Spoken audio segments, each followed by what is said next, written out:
Bronco fans. As we said, I got the couch right over here for every single one of you. All of you can fit on it. It's a massive couch. Kick your feet up, lay back. It's a little bit of therapy session. Welcome to the Denver Bronco Roundup, brought to you by the Rocky Mountain Sports Network and sponsored by Willow Seasonings and Blends. Appreciate you guys joining in tonight. Joining in with the heartbreak. And guys, I know that you guys are going to be a little bit heartbroken about this. Typically, my co-hosts are Albert, Jody, neither of which are available this evening. But I got a special guest for you. Welcome in, not only to the Denver Bronco Roundup, but to Rocky Mountain Sports Network. I don't know if you've seen his face over on this channel before. Mr. Trevor Salzman. How we doing, Trevor? Oh, doing pretty good after a tough Bronco loss. It's a pretty historical day for not only the Broncos, but I mean for Rocky Mountain Sportsnet. So there you go. Trevor is not necessarily going to be our main Broncos coverage guy. He's going to be doing a lot of different things over at Rocky Mountain Sports Network. Trevor, just give him a quick breakdown, who you are, what you're going to be doing, and then we'll get everyone back on the couch. So I'm on Rocky Mountain Sportsnet. I'm just going to be covering a little bit of Nuggets and Rockies talk, and then I'll be hopping over here Broncos Roundup a couple times. So, but I kind of have a little bit of experience with the Broncos over the years. Just kind of been a long-term fan, so I'm trying to separate myself from the fans' perspective to the trying to analyze them too. So I kind of feel Broncos country on the pain a little bit. So on my Twitter page as well. So. That's a little difficult right now, but times are gonna get better. I promise. Times will get better. yeah. This may have been the worst of it. So as we all sit on the couch, again, take a deep breath, relax a little bit. Michael's coming in here. At first he said, because he was in here early, Michael Ronquillo, great supporter, saying Keith, Jody, and Albert was expecting that the three of us is coming in here. He recognized my face right off the bat and said, "Good evening, Keith." By the way, good evening, Michael. Appreciate you. I'm sure a good evening Trevor is going to be coming because Michael is such a great supporter. And, might as well start off with that bright spot because Michael's coming in here and talking about a bright spot, and there was one. How about that touchdown from Marvin Mims, Trevor? It was nice to see. It's been a long time since we've seen the Denver Broncos go into the house on special teams. Talk about Marvin Mims and, maybe a little bit of what he can be for this team. Yeah, I mean, Sean Payton also spoke to it in his post-game press conference. He said that was the only bright spot that Marvin Mims was for the Broncos today. Marvin Mims is just really good to see him getting involved. Now, not just offensively. He can be a kick returner too, and that you can use him in a lot of different ways. He's got that speed that we've always wanted. I mean, look at Broncos past history, and that's what they've been wanting. They've been wanting that speed threat that can catch the ball and take it to the house, and that's what Marvin Mims can do for the Broncos. So, I mean, it's really good to see him getting involved, and a rookie that is really is panning out for the Broncos right now. Yeah.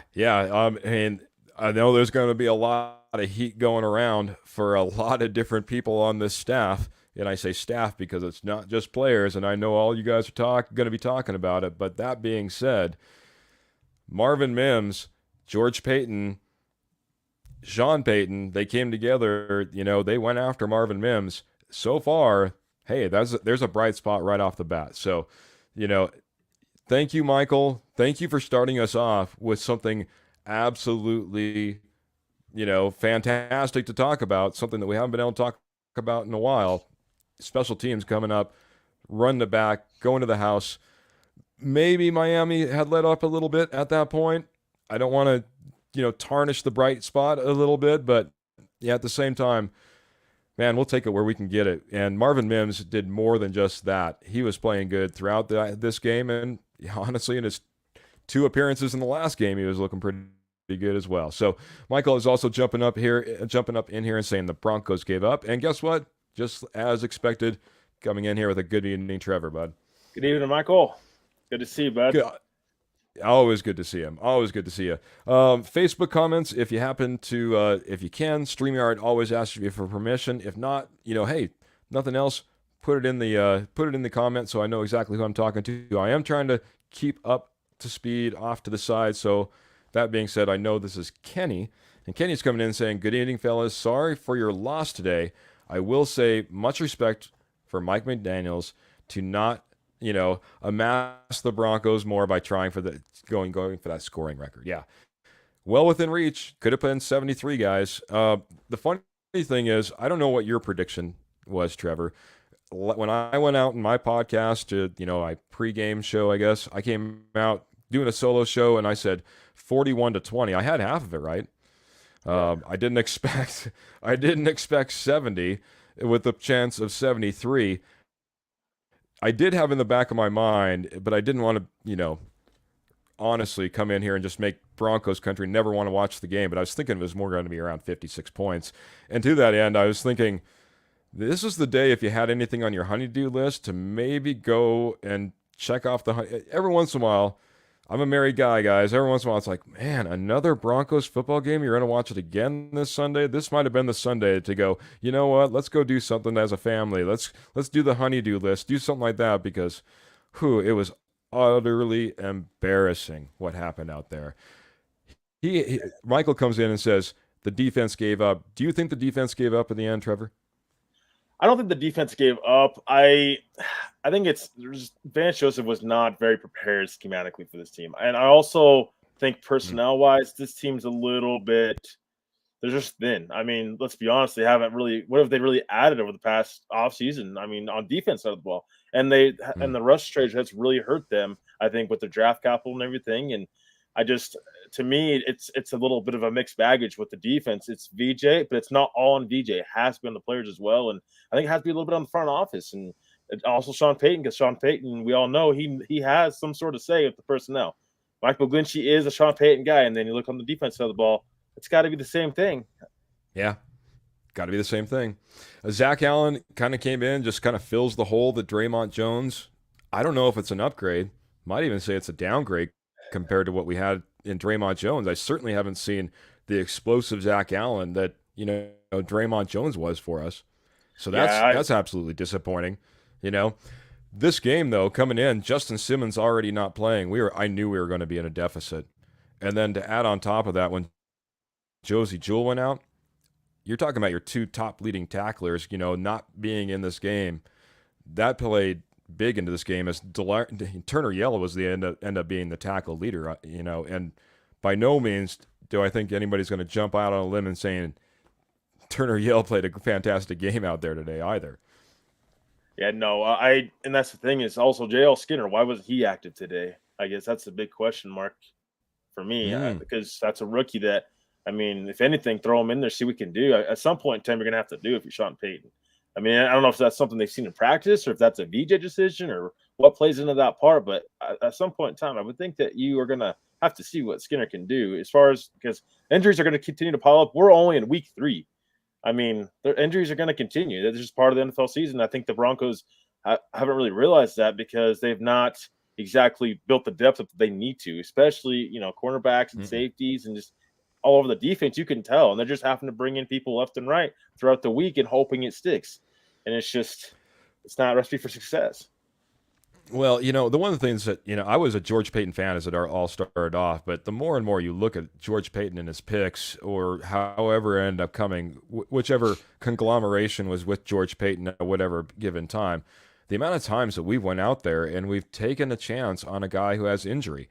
J.L. Skinner wasn't ready because he was an injured player coming into the league. Riley Moss, not able to play on this team because he was injured coming into the league. And the list goes on and on and on of, KJ Hamler, another instance of a guy that we took that had injury history. Tim Patrick had injury history. I mean, all these guys that line up, when you start talking about all the draft capital that isn't available or isn't available to practice or isn't quite ready to play in your game, and they're just wasted in, situations where J.L. Skinner, once again, a healthy scratch. Is that because he didn't grasp the offense because he was rehabbing and not out on the field? Possibly, maybe. And it's got to, part of this has got to go back on George Payton and the players that he's feeding to this team. You have to go out and you have to buy a McGlinchey and Powers. You didn't bring these guys up through your system. It all hurts, and we're starting to see the dividends paying on that, in my opinion. Exactly. Well, and that's the thing is, see, with George Payton, I think that the Broncos have kind of went like in a different direction to where they need to with George Payton. Because George Payton, what is he known for? That draft guy. He's supposed to be, he's supposed to draft players. And when as soon as he made the Russell Wilson trade, the Broncos haven't had a first round pick since 2021 with Patrick Surtain. And so it's just like, well, we're going away from the formula that George Payton was hired for, was to have success in the draft, and they haven't had that to this point because they haven't had any picks to do so. And free agency has not turned out well for George Payton at all.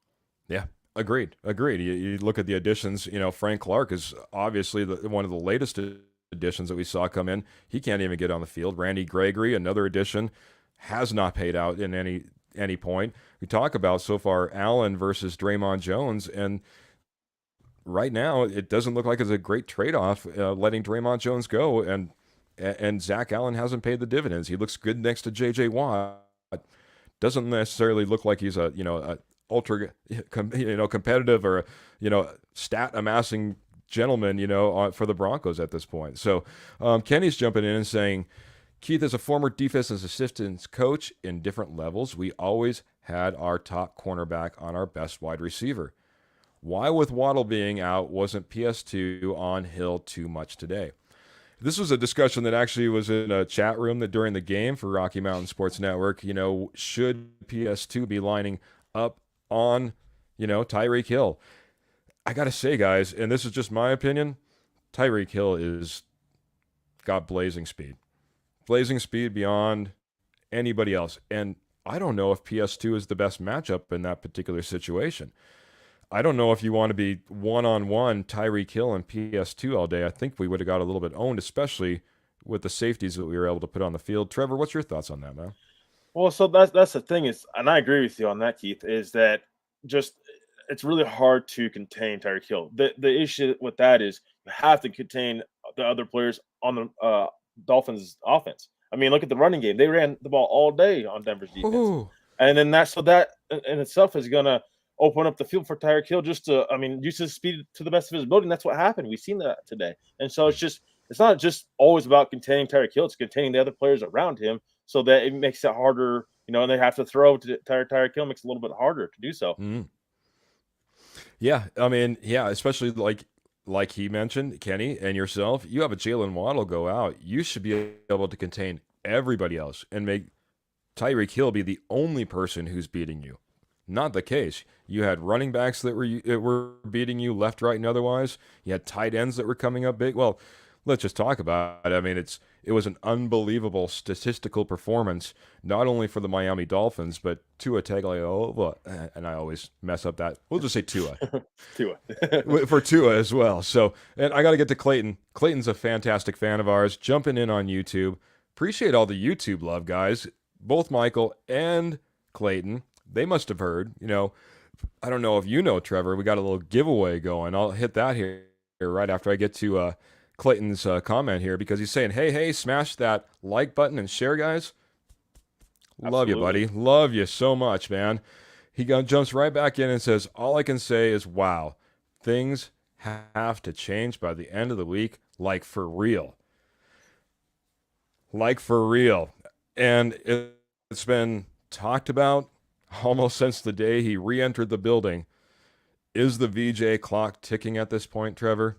And if so, what do the numbers look like on that ticking time bomb? Is it counting down? I mean, could we see an explosion pretty soon? Could we see a blow up what we have on defense and try a whole different direction?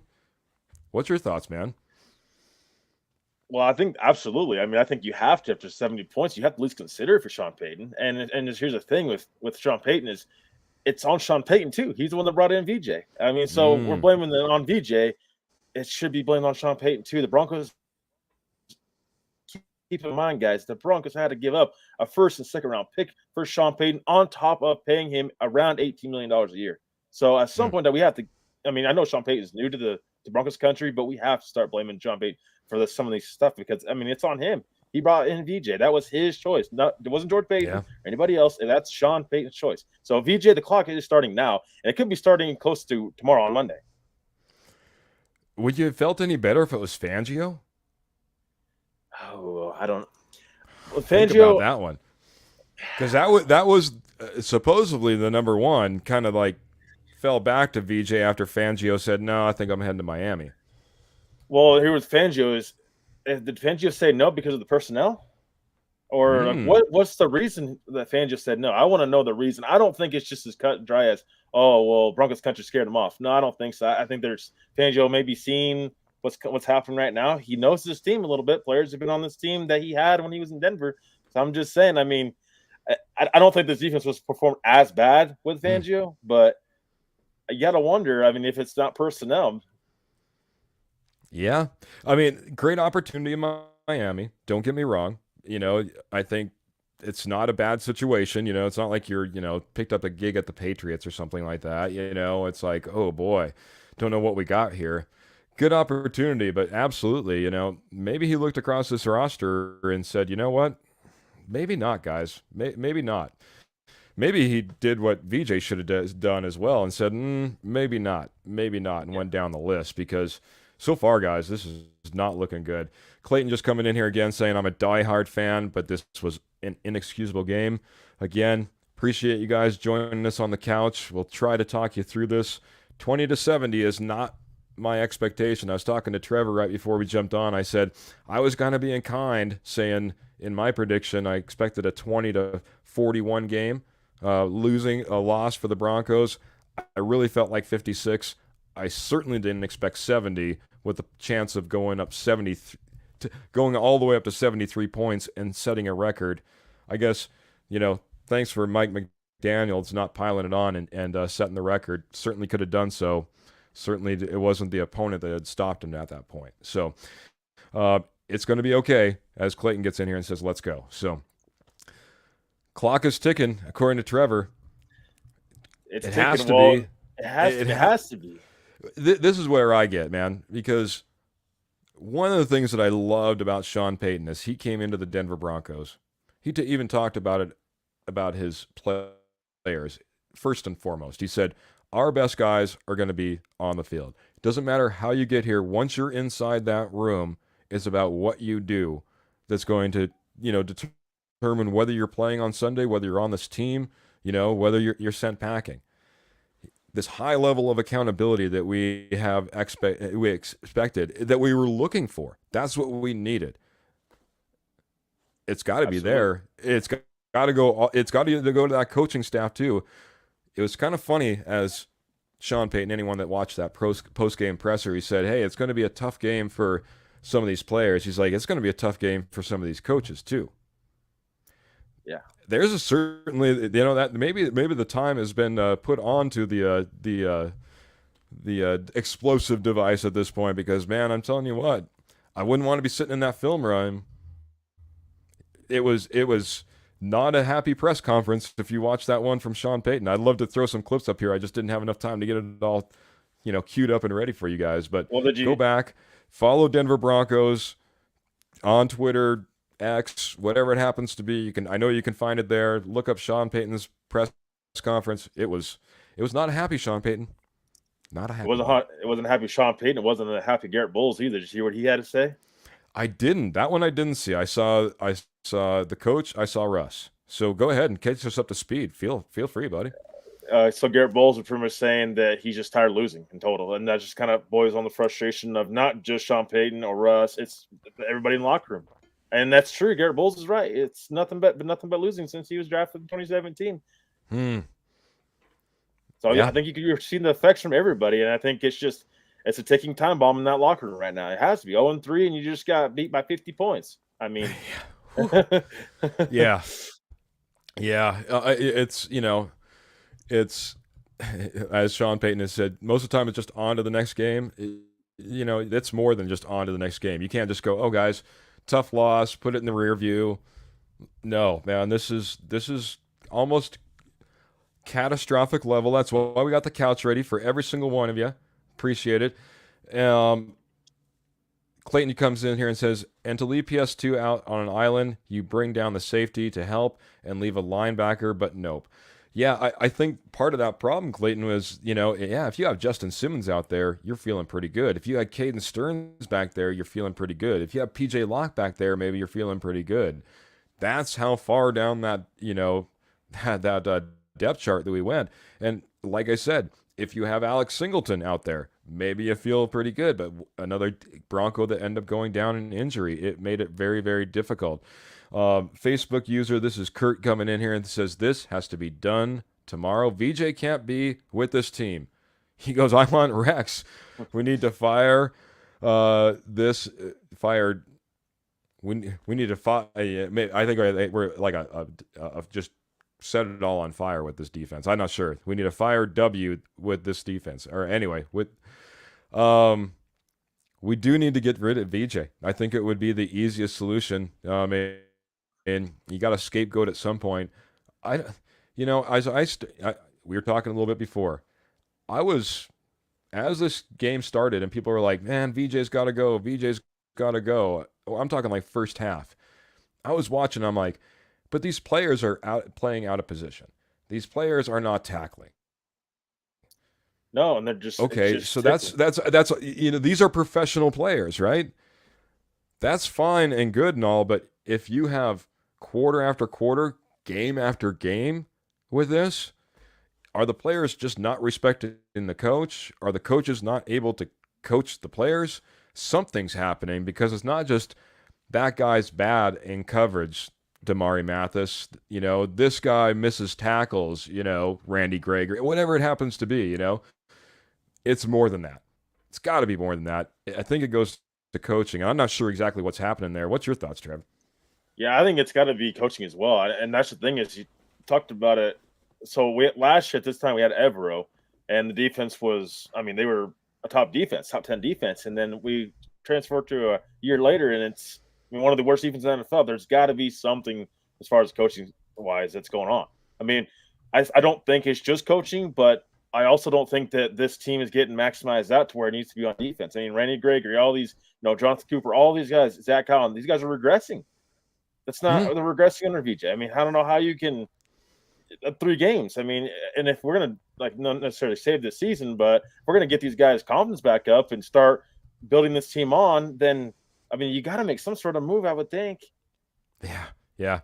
Albert, my regular co-host, used to talk all the time about, hey, this defense last year was on the field so much. This offense didn't do anything to help them. Just watch this defense this year if this offense clicks just a little bit. Oh my goodness. This defense has went from, the solid point, the bedrock of what we had over the last few years, to just crumbly little pieces of sand that anybody can run through. It's just it's amazing. Like you said, the regression can't be that big if you have a lot of the same players on the roster, playing the same positions. You think you've added talent, you've added some pieces that you wanted to see perform. Nick Benito, everyone is talking about how he's just a completely different guy. He might be one of the better players on this team right now, but my goodness, where is everybody else? Everybody. PS2's shutting a couple people down. I get that. Justin Simmons has looked, it's like nothing. There's nothing out there. No, it's got to go back to that coaching, man. I'm going to get caught up on some of the comments. Clayton's in here just banging it out, and I appreciate it. He's saying, still going to ride with my Broncos, though. Back to the basics, like for real. Basic fundamentals, boys. Like tackling. That's what I hear, Clayton. Yeah. So I'm going to jump over here to Kenny. He jumped over on the YouTube, sending the love on YouTube. Appreciate it. And Michael Ronquillo saying, this is a wake-up call for the Broncos. Is this a wake-up call, Trevor? Is this going to wake up the Broncos? We've seen, a dud of a loss versus the Raiders. Right in hand, had all the chances in hand to maybe pull that game out. All we needed to do is put something together in the second half. Would have been fine. Go in against the Commanders, welcome them into town. Looks like we're going to just be running away. Unfortunately, it was the other side. Sam Howell looked more like John Elway in that game than I've seen in Mile High in quite some time. Leading the Commanders all the way back and beating us in just heartbreaking fashion. And now this, a 20-70 loss. Is this a wake-up call? Do we turn the page? Give us a little bit of hope. We're all sitting on the couch. Maybe I need to be on the couch because I'm starting to. I don't know if I'm helping Broncos country at all. Maybe you can, Trevor. Give us a little bit of hope, a little bit of love. A little bit of hope. I mean, I think there's just a lot of season left. We're 3 games in, guys. Here's the thing: is yes, do I think there need to be change? Yes, but I do think that this season. It was always going to be a long shot to picture the season as just a playoff season because it takes a little bit for these coaching staff. It's a completely different coaching staff. You have to these guys have to get connected with this coaching staff, and you're seeing that with the offense. You got to see with the defense too, and hopefully Sean Payton can make the necessary changes sooner rather than later, so we can see this team progress and be something. Maybe not a playoff team, but just progression. That's what I want to see. I want to see progression at this point. I don't think playoffs are kind of like I'm not ready there yet with this team. But I want to see progression from both sides of the ball. I want to see complete game. We have not seen a complete game from all sides of the football right now at all. I agree, man. I agree. Well, yeah. I mean, we've seen a defense that's seemed to struggle. Sometimes they've, kind of like the offense, started off, fairly well in the first half. Neither offense nor defense has been able to do anything in the second half. And I think they're just feeding into each other as well as the opponents kind of feeding on the Broncos during that point. Before you know it, it seems like everything's just caving in around you. The defense isn't doing good. The offense isn't doing good. They're starting to put up points on the board. The game starts getting away from you or they start crawling back into it. It's been piling upon. Now, one thing I would say, I'm just going to jump a kind of a general link into the comments, guys. This is for our Broncos page over at Rocky Mountain Sports Network. You can check it out. I expect Albert has always been really good about doing a post game. Hopefully he's already seen his therapist and can give us a little hope in that write up. That being said, guys, this game, in my opinion, and I wrote an article there, was pivotal if we wanted to hit that playoff run. If you could have went in and beat Miami, the next couple of games I thought were very winnable games, especially coming off a Miami win. Now, I still think they're winnable games, so this is my little glimmer of hope. We do head on the road, but we head off to Chicago to meet up with the Bears. Not been an impressive team as of yet. Still struggling to try to find their identity, especially on the offensive side of the ball. Could be the right type of medicine that the Broncos need, especially coming off an embarrassing loss that we just had in Miami. Get to go back home after that. And then we get to take on the Jets. The Jets that at the time when it was Aaron Rodgers coming in, we were thinking, oh boy, how are we going to be sitting? Are we a good team? Can we take on Aaron Rodgers and the Jets? Well, now we're taking on Zach Wilson and the Jets. And last time I was watching a little bit of Jets highlights, they were struggling to get just about anything done. Last time I saw, they were late and put 10 points up in the game, and were doing everything they could just to get those 10 points. So a couple of rosy spots, put your rosy glasses on, and maybe you can see a couple of wins in the next couple of games. That being said, you're 2-3 at that point, still not playing 500 ball, and you have to head off to Kansas City. So if you really want to be right, you better get real right. Be firing on all cylinders after these 2 games. If you want to go in, you want to take on the Kansas City Chiefs and have a chance to go 500. And then maybe we can start talking about playoffs again if that happens. Because right now, playoffs? You're talking about playoffs? No, my best impersonation I can do. I'm going to hit the comments. Trevor, what else do we have to say about this game, this team, where we're going? And I'm going to read a few, and I'll let you go for a little bit, see what we got going on in the comments, and we'll pick it up from there, okay? Okay. So going forward, I mean, we want to see change. Hopefully we'll see change with the defensive coordinator spot. But if we don't, I think that we need to continue to be humble and still, lift ourselves up a little bit. Here's the thing. The Broncos, I mean, number 1 pick maybe in the offseason. I don't know if that's something we want to look forward to, but I think that overall wise, this is a team that's still improving on the offense side of the ball a little bit. We're seeing Russ. Russ is not the issue.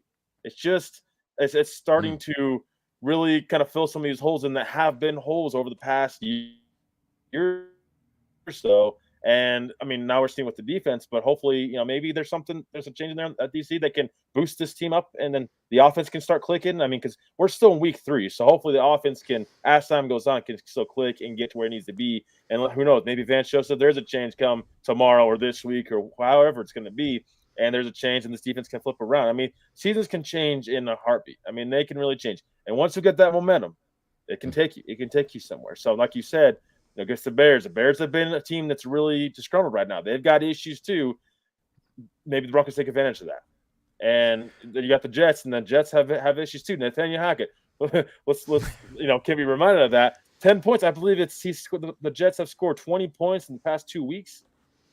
I mean, that's 10 points a game. I mean, it's just like they're going to be disgruntled as well right now too, with Aaron Rodgers going down. So I think that this is the chance for you to have a little bit of momentum going forward. Yeah. Clayton's coming in here and saying, throughout the season, we better see basics and simple game plan, which we have done. Which we have a ton of talent on our Broncos. We really have to put into good use and concisely what we got. Let's go. And I agree completely, buddy. Kenny was saying this is the Fangio and Hackett revenge tour. Sorry, bad joke, guys. So, yeah, I get it, bud. Yeah, there's some hope. I think that changes are going to be made. I think there's hope in the future for the Broncos. Like I said, there is a path. We can start feeling good. We need to get rolling. We need to get some wins. It's going to be tough, guys. It's not going to be easy, but like I reckon back to what the post presser with Russell Wilson out there, he said, well, you got to look at it now. You have a 14-game season. As Trevor just said, we're 0-3, but it's only 3 games in. Your 14-game season, he said, maybe you're running this race and you got the outside lane now. You know what I mean? But there's still a chance to win this race. There's still an opportunity. It starts with these next 2 games. It starts with probably a lot of changes.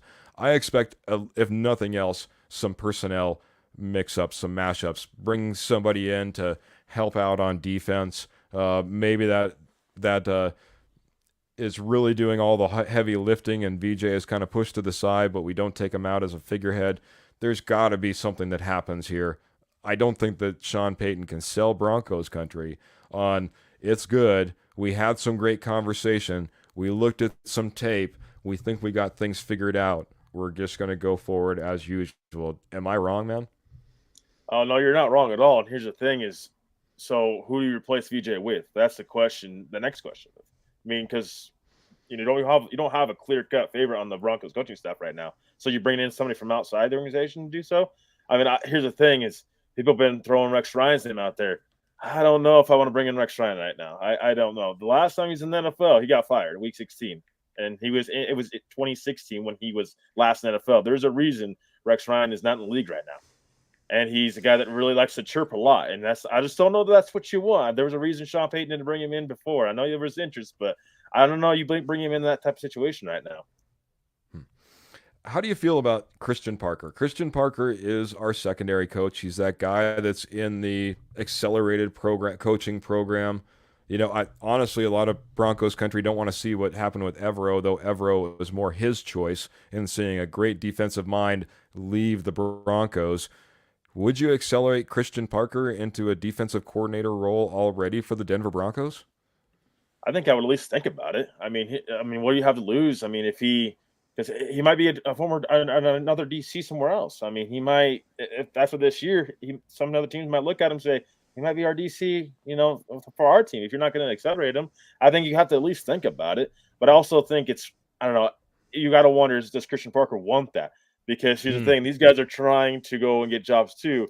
And does he really want to be a part of a team, a defense that is bottom tier in the NFL right now? And then that looks bad on him next year, going with another team. So it's just like, you got to think about it both ways, but I think you at least got to think about it. I don't know who else is out there right now, and I don't want Rex Ryan. So, yeah, and we're probably a year away from Ireland coming in from New Orleans, which a lot of people have rumored that would be a next year move, not a this year type of move. So, that's got to be out the window. Michael's just coming in and saying Broncos have never had a first round pick in the NFL draft in team history. I mean, number one overall. This would be the first time. I don't know if I want to compete with the Arizona Cardinals to try to be the worst team and have the chance to take that pick. I'll roll my chances, especially guys. I hate to say it, but I think we're tied to Russell Wilson for a little bit, and if you really want to be at the top of this draft, it's nothing more than trying to get a quarterback. If you want to move on, I mean, if you maybe want to play the more the Green Bay type of role where you put a guy behind Russell Wilson for a year or two, maybe you can do that. But it would be a lot, and I don't want to be compete. I don't even want to be talking about that. Jeez, let's again 14 game season. Let's go along that. Kenny's asking a great question. Love to get everyone's thoughts on this. He says, serious question. If VJ is fired and the defense still doesn't perform well, what happens next? Well, as I mentioned, Kenny, I still think this has a lot to do with personnel. Not only were we injured going into the game or suffered injuries, but quite honestly, and people have been talking about it for quite a while, I guess, at least a good season, George Payton might be the culprit here. Is I don't think he's brought in the pieces and parts to fulfill this, the roster like you need. Injuries aside, I mean, I know safety's been beat up, especially this season. Seems like it's been taking its toll. The guys we brought in for free agency in order to try to put this roster together certainly hasn't seen it pay dividends on the defensive side of the ball. That's the thing that's going to be big for me. I think that's just as big as VJ, honestly, at this point, is what you put around them, what the talent that you put on the field, and that's that for me. That's a big one. But I'll let Trevor answer this. The one thing I'll say on top of that, just really quick though, I don't know, and I hate to say this because it's every time it seems like you say I don't think it can get any worse. 20-70, it would be really tough to see us losing that bad under a different defensive coordinator and saying, man, it's the exact same team. I think it has to get better just by default. Trevor, what do you have to say, man? Yeah, I agree for sure. I don't think you can get much worse than 70 points. I mean, here's the thing. I think going forward, if the defense continues to get worse and you fire VJ, then it's personnel for sure. I mean, there's no doubt about it. And I think at that point in time, you got to seriously think about if the Broncos start selling off some pieces. I mean, the Broncos have 6 draft picks this next year, next year's draft, because you have that second round draft pick that you gave up for Sean Payton. So, I mean, we can talk about number 1 overall pick or whatever, but you don't have, after that, you don't pick till the 3rd round. So it's like you have to, Cortland Sutton, Jerry Jeudy, Randy Gregory, all these guys, you got to start thinking about selling them off. And I want to stop the Patrick Surtain trade talk. I do not want Patrick Surtain traded right now. That's the guy you should be building around your defense around. Justin Simmons, I would even throw him out there. I mean, you got to throw guys out there that have trade value. What can you get back for these guys? You have to have that discussion at least.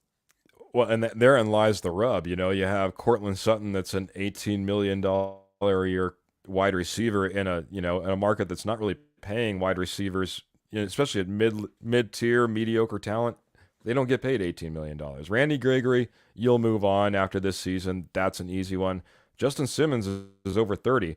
And not necessarily, and he's the highest paid safety in the league right now. So not an easy contract to move on from. It's the reason that PS2 has been brought up. Here's a guy that shows value that you can put out there and you can get a return. Because I don't know if there's any place else on this roster that you can be like, get rid of that guy because we don't need him and someone else is going to pay big. Judy maybe because he's signed that 5-year contract and it wasn't terrible for the Broncos. If he's performing well, maybe you can get something back there. But I don't see a whole lot else on this roster that you get to, reap the benefits and rewards of having these guys that you brought in. It has to be those guys that George Payton brought in through the draft, and that hasn't happened. Yeah, that's the thing with Patrick Surtain. You have to ask yourself this because this is a guy you're going to give up. I mean, Champ Bailey give him a lot of props. I mean, he said he might be a Hall of Famer one day. So you're got to think about that. You're trading a potential Hall of Famer away. He's 23 years old. He's still on his rookie contract. So what are you going to do to replace him if you do trade him? And what's the value you're going to get back? I mean, you got to ask yourself that question. It's just you can't necessarily afford to give him away for free, and it won't be for free because teams are going to value him a ton. But he's been your one bright spot on your defense side of the ball. If you get rid of him, what's the other bright spot? Yeah, no, I agree, and this is where I'm not gonna say, hey, that we need to get rid of PS2, or I'm advocating to get rid of PS2. It's just all the people that are out there and saying, hey, get rid of these guys and trade them away. Well, I don't know necessarily a lot of people that are on pickup contracts. I mean, like you said, Justin Simmons is kind of that borderline one up there. Still a pretty good safety, but he's the top paid in the league. Will somebody want to bring him on, especially if it's playoff run type of situation and they want that safety? Maybe you can get away with it in this season at some point. PS2 holds the biggest value, but you're absolutely right. You only get a Hall of Famer that falls in your lap every so often. Right now, we went up against a guy that today that, hauled in some pretty good catches for Miami, that was once part of the Kansas City Chiefs and has made an absolute difference for that Dolphins team. Tyreek Hill is one of those guys that, you really don't want to let go of if you have him. I think that Kansas City kind of regrets it when they see a game after game of him doing his thing down in Miami. I think they think if there's some way we could have kept him, we would like to. I don't want to look back and regret and say, if there was some way that we could have kept PS2, that Hall of Famer, rather than him going to XYZ, man, I don't want to go back and look at that, man. So I'm gonna agree with you in that regard. And I got Kenny coming in and agreeing. He says I couldn't agree with Keith more as to why I was against bringing in Sean Payton for first and second round picks. I think that was Trevor that was beating that drum more than it was me, bud. So I appreciate it. The recognition, though. And Trevor, I didn't think it was that big of a deal. I thought that, honestly, I thought we wouldn't be sitting 0-3 either under Sean Payton. I thought that this was going to be a big culture change, and it was going to be a big swing, and we were going to be a highly competitive team and not getting blown out 20-70. Were you as big of a not of were you against the Sean Payton thing for 1-2 from the very beginning? And what were your thoughts then as far as a head coach? Who should have been brought in? Well, who was your favorite at the time? Yeah, I was gonna get this whole Sean Payton thing from the beginning. I mean, anytime you give up draft picks for a coach, I mean, come on. I mean, you're just selling away assets again. The Broncos would have had picks last year's draft, and what could you done with those picks? I mean, you're giving away picks for a head coach that maybe will turn around for you. That's the thing. It's just like that's where we're at. We're so desperate for a coach that wants to win that you are giving up draft picks and you're paying him top dollar. I was never for the Sean Payton thing at all. And I think that Drew Brees, there was a little bit of attachment there with Sean Payton. There's like, well, what if he didn't have Drew Brees? Where would he be at in his career? And for me, I liked more of the Dan Quinn situation. That's where I was. I was more Dan Quinn type of guy. I did like Houston's head coach as well. And then I liked Harbaugh. Those were my guys. And then Harbaugh. Yeah. I mean, if you really want to rewind the clock, I was a Kevin O'Connell guy way back, and that's who I wanted as our head coach. We didn't go that direction, obviously, went a different direction, and that was a misstep in my opinion. But I know that Kevin O'Connell isn't revered as a fantastic coach, but at the same time, you look at what Kirk Cousins does as a quarterback statistically. Not that his teams always win; it's pretty amazing in my opinion. That being said, I'm going to jump back. Oh, go ahead, bud, and then I'll jump back into the. So I was going to say I was against the whole Hackett hire too. I was never for. If you look back at my Twitter, anytime I have been pinned, I was never for the Nathaniel Hackett hire at all. What did he do to get him? I mean, like the energy, is that what we bring him in for? But he wasn't calling plays in Green Bay. He got fired after a season in Jacksonville. Well, yeah, where he ran the ball, but it's not like Blake Bortles was a Hall of Fame quarterback. You know what I'm saying? It's just like. Yeah. I mean, I give him credit for that one season, but after that, I mean, he got fired. So what are we bringing him in here? What has he done after that? What was the whole point of that? So that's why I was more for Dan Quinn, because I was like, I mean, he had success in Atlanta and with a GM in Atlanta that wasn't great at making, personal decisions around him, especially on the defense side of the ball. Yeah, okay. This is the final rewind of Broncos past, and then we'll move a little bit back into the present and future. If Aaron Rodgers would have came with a Nathaniel Hackett, would you have felt any better about that situation? Nope, I would not have at all. Okay, very Nope. good. I We'll never. just leave it at that. I love that Yeah. just distinct answer. Nope. Nope. All Nope. right. Leave it there. We can come back to the present. Michael Ronquillo jumps in and says, Dolphins running back toasted the Broncos in the run game today. Yeah, I mean, I'm a Devon A-Chain fan, was when he was coming out. I didn't expect Devon A-Chain to go off like he did today. In fact, well, he was sitting on my bench on the fantasy team, so that tells you exactly what I thought was possible. Yeah, I thought Mostert needed to be stopped. I knew that there was possibilities with this running game. I love the pre-motion that the Miami Dolphins do, and what they can develop off of that, including the run game, because they'll just, kind of flex that guy right into the gap they want to go, and next thing you know, they blow up that hole and got guys running loose. I mean, everything went wrong, in this game. What did you think about what was happening to the Broncos in the run game? A complete meltdown, to be honest with you. I mean, it was just like that's the whole thing is you have to stop the run because you have Tyreek Hill. You know you're gonna have to deal with Tyreek Hill. You have to stop the run. I mean, as soon as I seen them running all over the Broncos defense all day, I knew it was gonna be a long day. And honestly, my predictions, I had it as a blowout, but I didn't have it 70 points. So, but I had it as a blowout, nevertheless. I don't like thinking that way, but it was. Yeah. We have a little bit of reality every now and then. Yeah. If you just come out here, you're a 17-0 analyst on the Denver Broncos. You're a fan. You're a big fan, and you're not an analyst. So, yeah, you have to pick those losses every now and then. And, Miami's been looking pretty good. The Denver Broncos haven't been looking all that great. If you had it a little bit lopsided, well, it proved out to be so. And I don't think anybody would have been able to prognosticate something this bad. Like I said, I thought they could reach maybe 56 points on this team just because of the way they're playing and everything that they have going on that offense. If things went bad, no way did I expect 70. But yeah, a blowout none the same. So we're going to take deep breaths.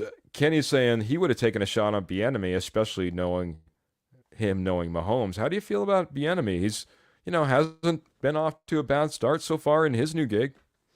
That's the thing. I heard a lot of personal issues with Eric Bieniemy when he was with CU. So that's the thing. It's kind of like same state thing, and just like I don't know if that would ever work. Plus, that's such a huge shot. So take another shot at another OC that has no head coaching experience. That's the thing. It's just like I don't know that you could have done that. Honestly, I wasn't ready to do that with Hackett after Fangio. I mean, I would have went experience with more experience at head coach. I mean, you had to, in my opinion. So that's why I was never a fan. I think head coaching experience pays off. So I would. There you go. There you go. I like him, man. I'm not a Hackett fan. Bieniemy, I just didn't know if he was honestly how much value he held in that relationship. If he was the mind or if Andy Reid was the mind. I have a lot of respect for Andy Reid, dating all the way back to the Eagles and you can go even further back if you go through back in his career. But what he was capable of doing and exploiting. I always thought it was Andy Reid, so I wasn't ever really too high on Bieniemy. I do like the idea though that hey, you're bringing in somebody who knows your AFC West opponent and knows them very well and what they like to do. Could have played dividends, maybe more dividends than what we saw. We saw, at least on the defensive side, and honestly, maybe what we've yet to see from Sean Payton on the offensive side. Michael Ronquillo just brings up a great point today. This was brutal because as much as I've been down on Russ maybe performing to his contract, and especially in the second half of these games, when you have, as he's saying, wide receiver Courtland Sutton, 2 fumbles too, that was absolutely devastating. Absolutely devastating. The thing that's my grandpa always used to say, fool me once, shame on you. Fool me twice, shame on me. Man, to come up with that second fumble when you know that you got to secure the ball to the same player who knocked the ball out the first time as well. Brutal, man. Courtland Sutton, man, what is his value on this team, Trevor? I don't know. I mean, I think that Courtland Sutton's a guy that Russ wants to throw to. You can tell in these games he wants to target Courtland Sutton, and we've seen it last weekend. I mean, on Sunday he wants to target Courtland Sutton, and his thing is, does Russ lose faith in Cortland Sutton because of these 2 fumbles, because he's throwing him the ball and he's just, I mean, he's giving the ball back away. And it's just, I don't know. I don't know what value he has as far as going forward. If he continues to fumble the ball, you have to carry the ball. And I think, I mean, again, can the Broncos get any value back from him when it comes to at the deadline? I have no idea. But I mean, right now it's hard to trust him after having not only 1 fumble, but 2 fumbles. Would you consider moving him down the depth chart, moving him out of a starter position, or do you have to stick with him, man? I think you have to stick with him right now. I think you have to stick with him and see what Okay. happens because the talent's there. I just think that, and he has the connection with Rush. It's just he just can't hold on the ball, and I think it's just as simple. Hopefully, he can readjust this week, and next week he can be better. But I mean, who else the Broncos have right now on the depth chart that's going to replace Cortland Sutton? Yeah, I mean, our closest, I would put Brandon Johnson probably in his position and give him those snaps, get Judy and Mims out there. That would be my 3 lineup if I did it, But it's not optimal, but neither has Cortland Sutton ever since his injury. He hasn't been Cortland Sutton since he really came in the league and, came out. He was a Pro Bowler. I haven't seen a Pro Bowl performance from Cortland Sutton in I don't know how long. It's just been brutal. Game after game. You're just expecting it at some point. Hasn't been there. I don't know. 2 fumbles on top of it. I was surprised we didn't send a little bit more of a message. I mean, at some point, you got to do something. Yeah. I wouldn't rule it out. And if I was coach, I don't know if coach is going to do it because, like you said, the depth isn't there. We don't have a massive amount of talent. We knew that coming in with wide receiver from the get. It didn't help when Tim Patrick went down. So, boy, you're kind of stuck with it. But, man, as Michael Ronquillo came in, does wide receiver Tim Patrick's loss hurt us? Oh, yeah. It does on offense. Trevor, it does on offense. Man, Yeah. that guy was a leader. He was the biggest leader I think we had on offense. Honestly. Yeah. A guy that goes out there, lunch pail guy, jumps up, puts the team on his back. Come on, let's go. Don't have a lot of them. Was Tim Patrick a big loss, bud?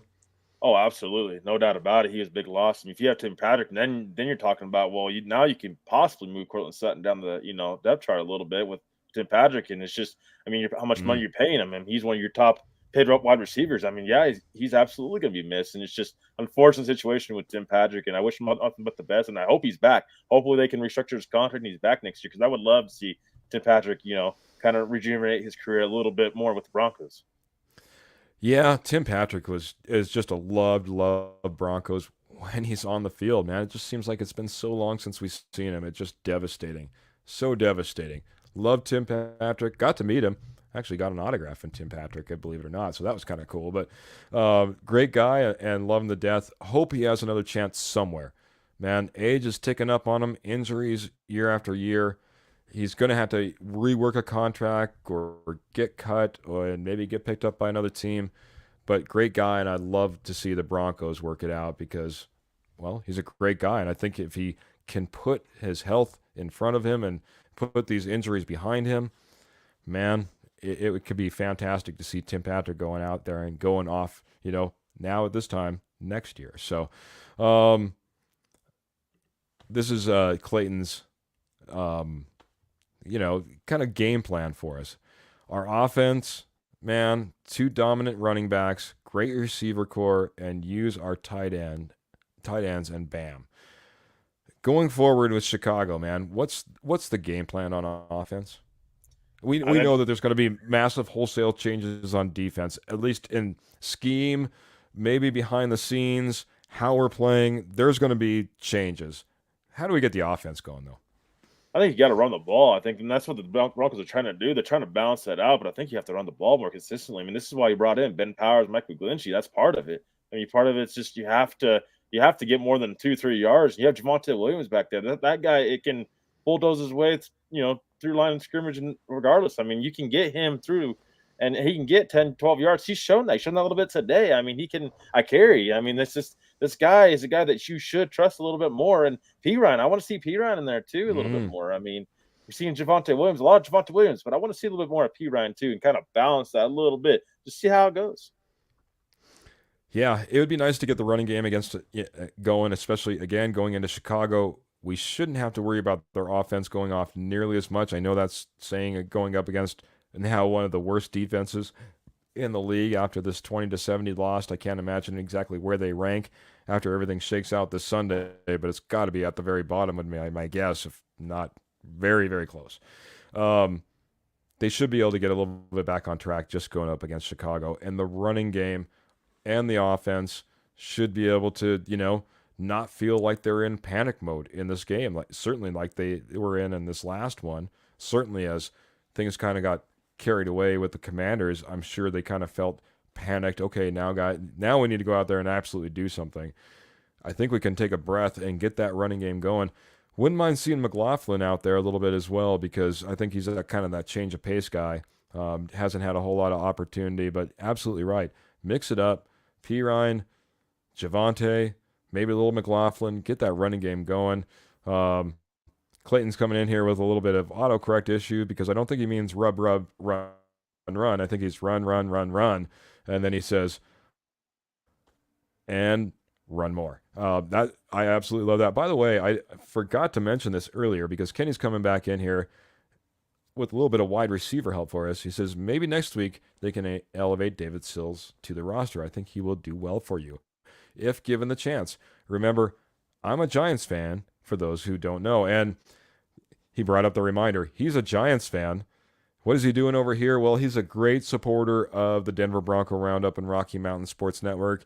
And he's kind of like a cousin in the podcast realm. Kenny and Kurt are part of the K&K Sports Show, and they cover coast-to-coast coverage of sports, all the major sports, guys. So if you want to dive outside of Colorado sports and with your Broncos and Avalanche and your Nuggets and your Rockies, you want to get a little larger scale of things, check out the K&K Sports Show. They're fantastic. They also got some wits and wagers if you're into that as well. And Kurt does do a little bit of a Broncos show, so you can actually check me out in the comments on there as well sometimes, as they got great things going on over there. So appreciate it, Kurt. Or Kenny, I'm sorry. David Sills, like you said, speed burner, wide receiver, came over from the Giants. We just recently signed him. Do you think this is a depth piece that could move up to, onto the roster, if not this week, maybe in the next few weeks? It's quite possible. I just don't know. Is that such a big game changer for you if you're the Broncos going forward? I don't know. He's on the practice squad, so it's just like I don't know that you move him up. I don't know what's it going to really do for your offense going forward. I just think it comes down to consistency on offense, and you got to run the ball first, and then get Russ out and play action and get him outside the pocket. That's where he's at. That's where he's best at. Yeah, I agree, man. I'm not going to disagree. We're not a wide receiver away. I don't think that's necessarily our issue. If we can get back to the run game, if we can get back to the ground and pound, if defenses start, fearing our run game just a little bit, who knows what else opens up? Play action, passing lanes, deep shots, everything is possible. There's a reason that every single team says, the run establishes the passing game. Not that they're paying running backs like that means anything, but that's what they always say. I got a new friend coming in here. Juan's coming in here, and Juan's saying, and I haven't even read this a whole bunch, he says, I feel that Joseph came back just to sabotage the Broncos defense because last year they were way better. This year they run out of gas. They're missing tacos, and they place and the place by place you come to know. I mean, they're not covering the people, but the people that are supposed to, they need to get rid of Joseph off the top. Do you think that Vance Joseph could possibly be doing a little revenge on the Broncos after the firing? Do you think he would sabotage the Broncos and make them look bad? Or is this just VJ being bad VJ? Because quite honestly, if you look at history of VJ, it's not like he's held top spots as far as defenses are concerned. No, I don't think VJ, has anything against Broncos country. I think because if you remember going back to the VJ's college days, he was a CU guy. I mean, he played for CU, and I think he's a Colorado guy at heart. So I don't think that VJ has some sort of vengeance. He's trying to, or a little bit of revenge because the Broncos, fired him a couple years ago or whatever. I think it's more that less that VJ just being VJ. He just never had a top defense, and I think going to this year makes you wonder a little bit with Sean Payton if Sean Mm, Payton was like, okay, VJ, defense is maybe not going to be top 5, top 10 in the league, but maybe just hold it down a little bit and let the offense cook a little bit. I kind of yeah. wonder if that's not what it is because VJ's defense has never, it doesn't make sense. VJ's defense has never been like top 5, top 10 in the NFL, or hardly ever. So it's just like, I don't know what else however else the hire makes more sense for the Broncos going forward. And it's just, I think VJ is just, he's not going to do that to his career. Most importantly, he's not going to be like, oh, I want to, get back at Broncos country for the Broncos firing me, and then it's going to ruin my career, and I can't get a job in the NFL. Yeah. To me, it just doesn't make any sense. Yeah, Juan, I hate to say it, but you might get our tinfoil hat award on this one. I can't go with you on this particular. I don't think a guy would necessarily, implode his own career. I would say that like I brought up, VJ just hasn't statistically been a great coach of defenses.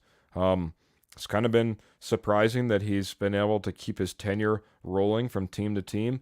More than anything, I think this shows, well, and maybe this is why Sean was so grumpy in the post presser, but along with the 20-70 loss, it doesn't make Sean Payton look like a very smart guy.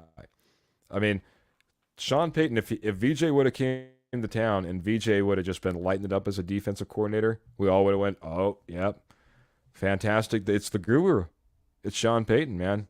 He knows how to get things done. He knows how to get the best out of people. And right now, we're seeing the exact opposite. Sean does not look like he's the smartest guy in the room right now for bringing VJ in. And it brings in the question for Michael Ronquillo, do you think Vance Joseph would ever just step down, or would he just be given the option to step down maybe? I think he might. I mean, if Sean Payton has a lot of respect for Vance Joseph, I think he'll probably just tell him, either you need to resign or we're gonna go to a different direction. We're gonna have to let you go because this isn't working. And I just don't know if Sean Payton is gonna be able to swallow his pride to do so because that is his guy. He's responsible for that. So that would be Sean Payton kind of saying, I made a mistake 3 games into it, and I'm gonna Mm-hmm. fire Vance Joseph now. I just don't know that Sean Payton's gonna do that necessarily Okay. because Sean Payton in his career, he's never really been that guy it's on me. He's blaming everybody else for it, and it's not him. So I don't know that I see that happening. All right, man. We're having to live with VJ. That might put everybody back on the couch again, Trevor. But that being said, I do think we're on a VJ watch. Let's put it that way. I think Broncos country. Hey, we're call. A lot of people are out there calling for it. I don't know how much that's going to translate. Again, the front office will have to block a lot of that out in order to move forward. And quite honestly, they'll have to, feel like there's a path to move forward as well. After a 20-70 loss, it's going to be tough to see that path exactly how everything sits in those coaching rooms, in that personnel, makeup as far as starters on the defense. There's going to be some shakeups. We'll just have to see exactly what that's going to look like. Well, and that's the thing is, does ownership kind of Mm. step in and tell Sean that, I mean, we can't have this. We gotta do something different because Vance Joseph, we can't be giving up 70 points to defenses. I don't care what defense it is. That should never be Right. the case scenario. I mean, you just got embarrassed in Miami, and now I mean it's gonna be all over Sports Center tomorrow. I mean, Oh, and, yeah. and all over ESPN, everybody's gonna be talking about it. Rex Ryan's gonna be going on his rant about Oh, it and how he can boy. fix the defense and everything. It's gonna happen tomorrow. So ownership's well aware of this. I just don't know that they're gonna allow Sean Payton to swallow his pride and not fire VJ. Ownership might step in and they might say something about this. Thanks a lot. You just reminded me. I listen to Sirius XM NFL channel a lot, and in the mornings they have Charlie Weiss on there. And Charlie Weiss isn't necessarily a Broncos fan. I don't know if I'm going to tune in tomorrow. Maybe I'll stay off the airwaves. I'm going to stay on the couch, relax, take deep breaths. Michael, and we're going to start rounding this up, guys, and probably get out of here. Appreciate everybody that's been in here, guys. Fantastic. And maybe it's because we got this brand new face, Trevor. No, we're missing Jody and Albert, but Trevor, really appreciate him jumping in. Michael's coming in here and saying wide receiver David Sills could be like a Taysom Hill type of option for the Broncos, play that role. He played quarterback as well, and our good friend Kenny Kirkpatrick, again, knowing David Sills from the Giants, he's saying, I agree, Michael, good point. Do we need a Taysom Hill on our team? Would that help this offense a little bit, Trevor? I don't know if it's going to help the offense. I mean, I wouldn't rule it out. Sean Payton, at the end of the day, I mean, maybe that's an adjustment he wants to make, but I just don't think that that's going to solve everything. I mean, Taysom Hill, let's be honest, he's not like a Hall of Fame quarterback. He's going to take over the team and we're going to go on a winning streak. I mean, Yeah. it might happen. I'm not going to say that it's not going to, because again, everything should be open right now to being adjusted. But I don't know that that's going to solve. I mean, what's that going to solve? I guess going forward, for the Broncos offense. I think it's just simple as consistency, and they need to figure out a game plan that best suits the players on the roster currently.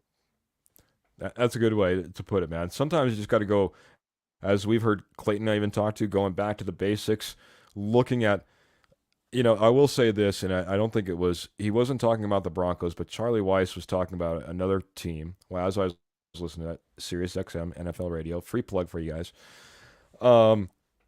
He said, if I was this team, I would put the 6 best plays that you have up on the chalkboard, right? And you say, what can we do with this? What can we do with this? How can we, start working off of this? What wrinkles can we put in? But these are the 6 plays that we do really well. It's nice to think about wrinkles with David Sills and playing a Taysom Hill type of role and being able to do different things. But getting back to the basics and saying this is what we do well, and that's on both sides of the ball. What do we do well? How can we match up personnel-wise? And what can we start scheming from there? And that'll get us into a better situation, in my opinion. Yeah, we might bring players in, players out. We'll elevate, even Sean said, it's going to take 2 to 4 weeks before we really have this roster shook out to where we feel we want it. So we're still in that flex period, but I think we'll see constant elevation, especially in a season that looks like, hey, we might need to take a look at a few different things at times. So, I get caught up on my breath a little bit. I ran out of coffee. It didn't last long. I was hoping it was going to be a bigger cup, I guess, but Kenny's jumping in. Like I said, he was agreeing with Michael and thought that was a good point. Guess I already hit that one. Michael's coming in here again, though, saying, great show, Keith and Trevor. Always great talking Broncos. The only way up is up, Broncos country. And one more, Ernie Mays, I was just looking off to the side. It's jumping in on Facebook. Always a fantastic supporter of the show. Thank you, Ernie, for jumping in here. Wish I would have seen you jump in here earlier. Love to get your comments. Maybe I missed you. If I did, I apologize. He's saying, go Broncos country only, because he's a big Broncos country only fan. But he's also saying we stunk up the field at Miami, and we absolutely did. And I appreciate you jumping in here, and I appreciate the assessment. It's an easy one. Kenny's just coming in here and saying the K&K Sports Show, we'll cover it on Wednesday. And he's talking a little bit about the Broncos loss because Kurt does have a little show over there. Check those guys out on Wednesday. We don't have anything going on Wednesdays for us right now, so swing over and check out the K&K Sports Show. You can catch us always, of course, on Tuesdays instead. So Clayton's coming in saying, yeah, I hate hearing all this, but it is the truth. Time to gather our stuff, put it all together, and our coaches and our players and rebound. We know we can do it. Yeah, I mean, there is talent on this team. We've got some great opponents in front of us. There is certainly that possibility coming in here and giving us a let's go Broncos and big thumbs up. Appreciate it very much. And Michael jumping in here and saying, at Clayton, go Broncos. So as we wrap this up, Trevor, what else you got for us, man? Anything, kind of closing thoughts? We'll jump out of here. Give us, again, maybe a little bit of positivity for the future, and maybe where we can maybe check you out next. Anything coming up? So a little bit of positivity going forward, I guess, for the Broncos. I just be like, guys, it's just a long season. I mean, we don't know what's going to happen. Might be bad now, but going forward in the next couple of weeks, it might be better. I mean, we just don't know. The futures right now is just kind of up in the air right now, and hopefully, again, Sean Payton will take accountability and will kind of do something about the defense of the ball, whatever that's going to be. We don't know, but I think that bright spot is there's always going to be a silver lining to something being bad. So hopefully that going forward with the Broncos, they will be able to kind of learn from this and learn from each game and just continue to get better and just have a building up season, because we all know the Broncos kind of been a little bit of a kind of shaky that last couple of years. So, but you can check me out at Carl Sports Fanatics page. I have a Facebook page over there. Also, we'll be on Rocky Mountain Sports Network a little bit as well. I think they might be doing some writing as well. So, but Carl Sports Fanatics page over there. I post all the time: Broncos, Nuggets, Rockies, Avalanche, CU Buffs, CSU, whatever. All Carl Sports. So cover it all. Make sure to check it out if you wish. But really appreciate being on the show with you, Keith. And joining all you guys. Check it out if you wish. Go check it out, guys. That's what it really. We should have said. Go check it out. Trevor has got the pulse on everything Colorado sports, man. Been doing it for a while. Really understands. It's amazing, man. Doesn't matter if it's Nuggets. Doesn't matter if it's Rockies. Doesn't matter if I hit him up at the last moment and say, hey, man, you want to do a post-game show? Comes in here, has the knowledge, knows what's going on. One more time, slow down when you're describing where we can find you, because I missed it myself. Let them know where you can find you one last time. Now I'm going to wrap up here myself. You can find me at the Colorado Sports Fanatics page. I'll put in the link below in the comment section, actually, for you guys, so a little bit easier to get to. But we just cover everything Colorado sports wise. So if you want to check it out, a lot of hot takes. There you go, man. There you go. Appreciate you, Trevor. It's been fantastic. I just want to thank everyone for watching and listening to another fantastic podcast of the Denver Bronco Roundup. As always, we are brought to you by the Rocky Mountain Sports Network. Check out the Rocky Mountain Sports Network for all your Colorado Avalanche, your Denver Broncos, your Denver Nuggets, all your Colorado sports. I know I missed one of them. I'm trying to think about Rockies, Avalanche, Nuggets, Broncos. All four of those guys.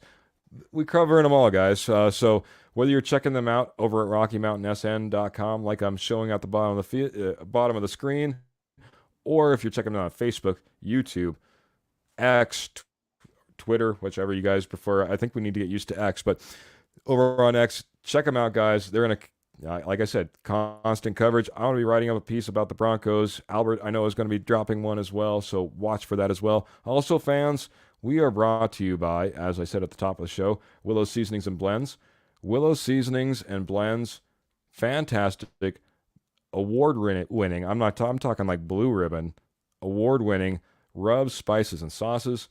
Check them out at willowseasonings.com. They're going to spice up your life, guys. I'm telling you, best spices and sauces out there. This is kind of a guy that's from Colorado. He's a Broncos fan. He's a veteran. I mean, you just line it up. You want to be buying from this guy, but the reason it all came about, because he knew that most of the time when you go out there and you get your seasonings for all your different barbecue, it tastes like salt. I guarantee you, buy just one shaker of his rubs. You choose the flavor. You're going to feel the flavor, baby. Again, Willow Seasonings. Put a little spice in your life at willowseasonings.com. By the way, you can see that down below. It says DBR 2023 in the promo code. That gets you 15% off. Do that as well. Guys, thank you so much for joining us. Thank you, Trevor, for joining me as well, man. It's been an absolutely fantastic show. I'm going to try to get to everyone who commented just really quick. We had a lot of people in here watching, but we had Kenny in here early. We had, I'm trying to scroll through all of this, guys. You guys are fantastic. But it's had a lot of people watching. We had Ernie Mays in here. We had Clayton in here. We had Kurt in here early. We had, of course, Michael Ronquillo in here.